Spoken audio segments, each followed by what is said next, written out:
Hey friends, so funny thing, the last time I made a video, it was my microphone was not on, and I'm still experimenting with figuring out what is the right camera angle, the right distance from the camera, the right microphone placement. So what I'm trying with this one is that the microphone is right below the lens, so you can't see the microphone in the screen or in the frame, right? But it does feel like there's probably some kind of arrangement, alignment, lighting. The light from the window is nice, but I don't think the view of my cabinet is interesting. My wife is not a big fan of me having her stuff in the back of the screen, so I'll figure it out. I'm just experimenting. Anyway, I wanted to make a video about self-loathing and narcissism, right? Wow, big topic. This is gonna be the central chapter of the book that I'm working on. It's something that I have a lot of feelings about, and it's something I've been wanting to write about, but I struggle with it because I feel like it's a thing that is very easy to get wrong, right? It's very easy to misunderstand because different people have different ideas about what narcissism means.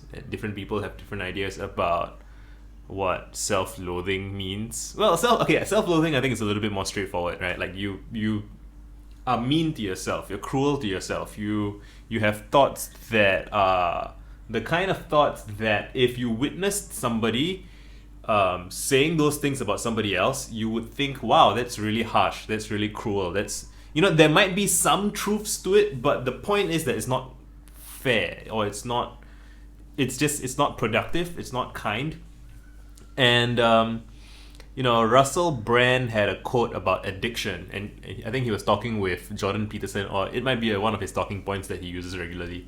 He said addiction is a kind of self-preservation. It's a kind of stasis, right? It's a way of, when you do the drug or you get drunk or whatever it is that is the thing that you're addicted to. And this can be true of like abusive relationships as well, and it can be true of an abusive relationship with yourself, which is what self-loathing can be about, right?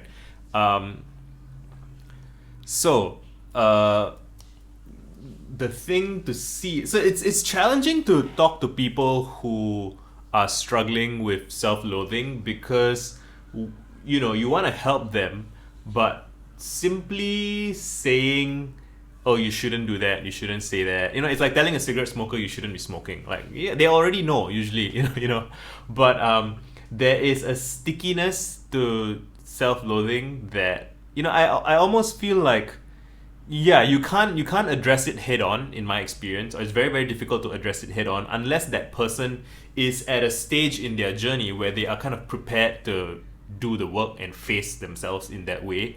And so it's very difficult to do this, on with with friends on Twitter, or even with friends in real life. The best results I've had have been with people coming to me in my DMs on Twitter, and usually that's because they must have come around to the idea of it and formulated in their minds the problem that they have or the challenge that they have that they want to work through, and then they come to me. And so since they're ready for that project, and it's a big project and it's a painful, scary project, since they're ready for that, then we can work on it and make something happen. And I want this to be the central chapter of my book, and for a long time I was procrastinating on it because I worried, what if people are not ready? What if it makes people uncomfortable, it makes people unhappy?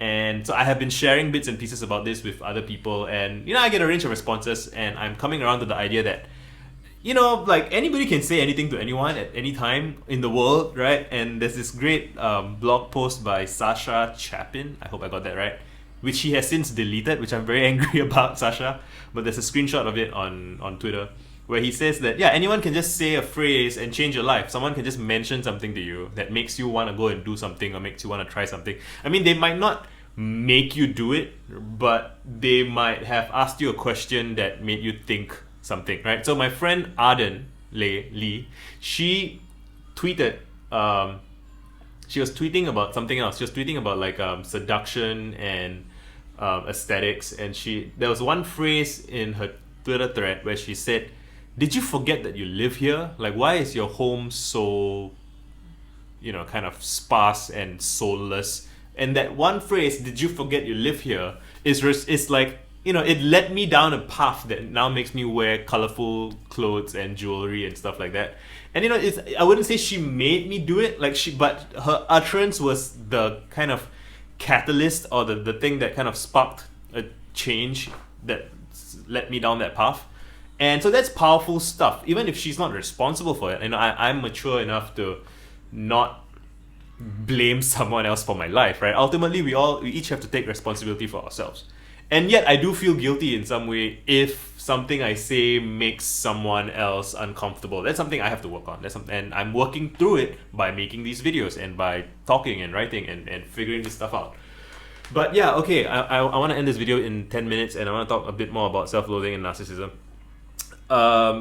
Yeah, so, saying to yourself, "I am a terrible, terrible person, I'm uniquely bad in the world," is just the flip side of the coin of saying, "I'm so great, I'm uniquely great in the world," And like some people, when you think of a narcissist, they might be someone who thinks, I don't deserve consequences, right? Like I'm above that. Rules don't apply to me. I'm so great.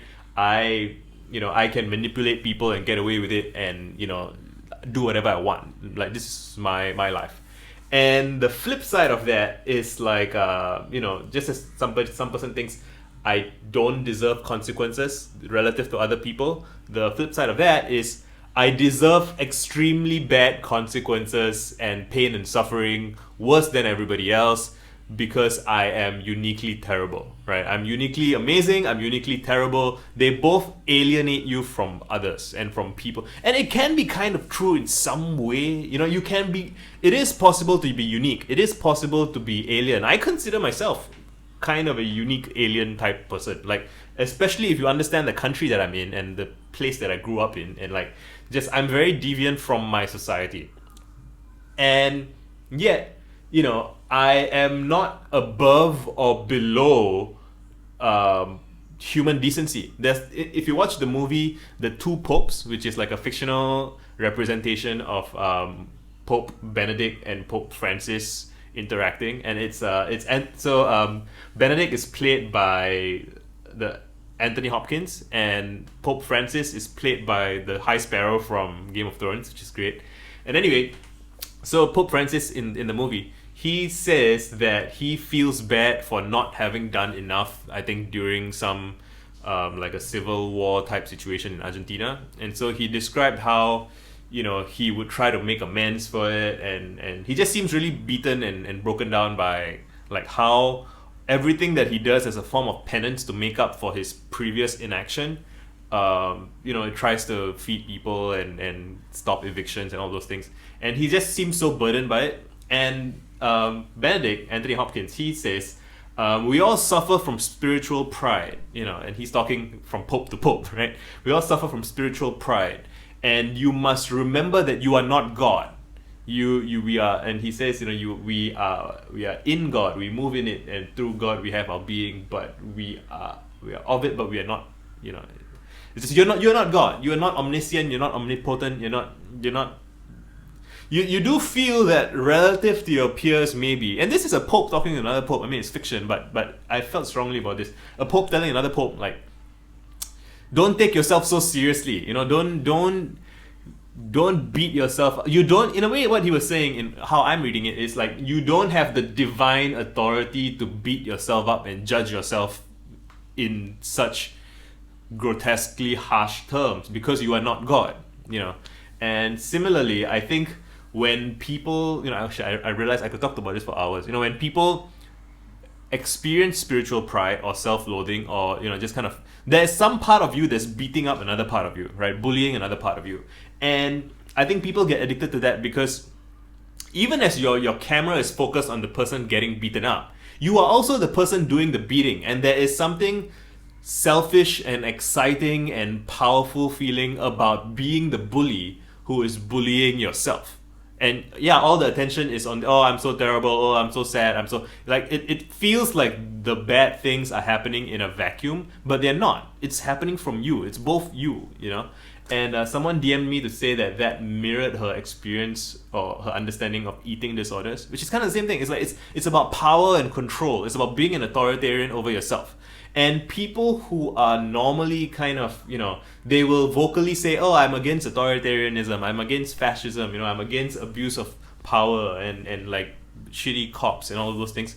But they will then be that person to themselves, and because they've internalized it from childhood or from parents or from stuff they've read or just, and in a way, I think the profound thing about this is when you confront this, it will make you better at doing the work, because when you realize that a part of you does have an impulse to authoritarianism within yourself, right? There's a part of you that is willing to bully yourself and abuse yourself to try and get things done. You kind of understand a little bit better why the world is the way it is.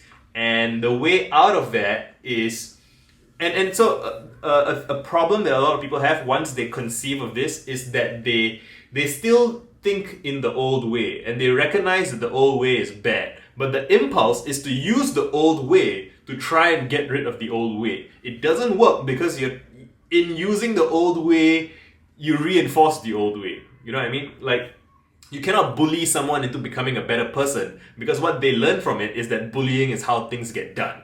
So you have to really, there's like a meditative element to this. You have to just let go of like the bullying, and when you notice it, you have to just kind of gently stop it. And you can't scold the scold. It's hard.